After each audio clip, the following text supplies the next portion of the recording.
Roboquest is a game that has been in early access for a couple of years now, but recently received a huge update, pushing it out of its early access lifecycle into its fully finished 1.0 release. I've been following and playing Roboquest for a while now, and I was pretty pumped for this update. So has it lived up to the hype, or is this another early access failure for the scrapyard?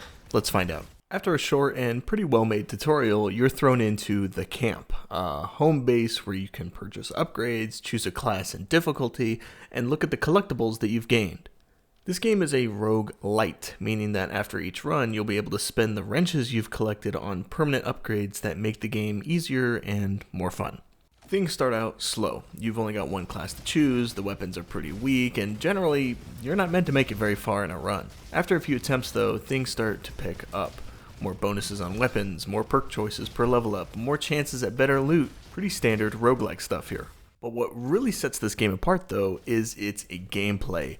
Gunplay feels amazing. Every weapon has a unique feel to it, meaning that everybody is going to have a favorite that's probably different from another player's. These weapons also have many modifiers attached to them to really make them shine. Some modifiers add extra fire rate or reload, while others make your weapon fire a shotgun spread in addition to its base effects, or adding an explosive dart as an alternate fire. There's so many combinations of weapons and mods, and they all blend perfectly with the perks and items that you find along the way.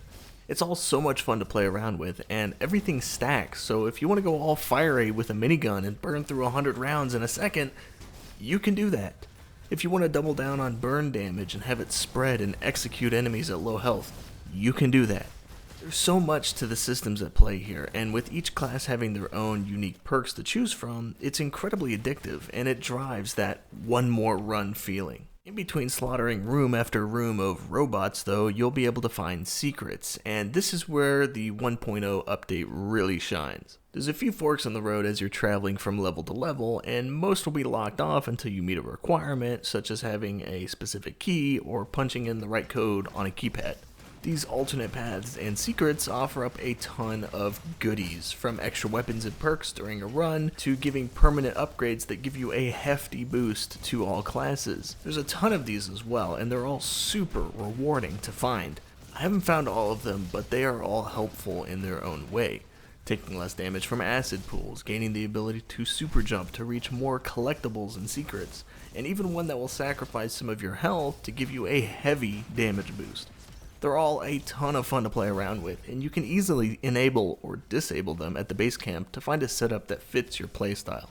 Roboquest has gone through some big changes in its time in early access, but the end product here shows the talent and care that has gone into it. From great controller support and difficulty settings to unmatched gameplay in both single player and co-op, Roboquest is a finely cut gem in an otherwise pretty saturated market of roguelikes and lights.